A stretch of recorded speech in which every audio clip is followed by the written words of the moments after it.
পাঙ্গাস মাছ কখনো বারবিকিউ খাইছেন? না ভাই প্রথম খাইলাম, ভালোই লাগতেছে ভাই। এই যে পাঙ্গাস মাছ মশলা করে রয়েছি আর বারবিকিউ করবো।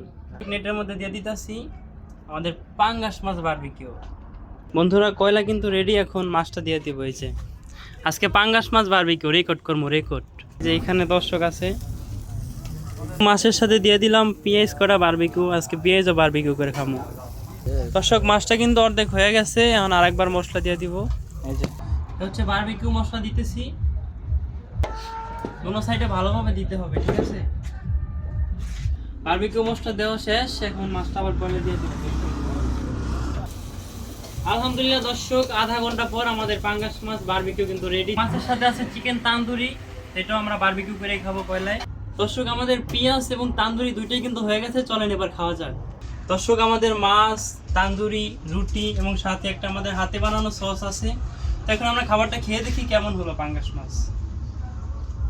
ওয়াও, সসটা অনেক মজা হয়েছে। সস দিয়ে খাওয়া দেখি। সেই স্বাদ। বিসমিল্লাহ। দর্শক পাঙ্গাস মাছটা নরমালি রান্না করার যে টেস্ট, তার থেকে কিন্তু এটা বারবিকিউতে বেশি স্বাদ হয়েছে। কি গো ভাই, কেমন লাগতেছে খাবার? নাইস, অসাধারণ অসাধারণ। পাঙ্গাস মাছ কখনো বারবিকিউ খাইছেন? না ভাই প্রথম খাইলাম, ভালোই লাগতেছে ভাই। তো ধন্যবাদ, সবাই ভালো থাকবেন, সুস্থ থাকবেন, টাটা।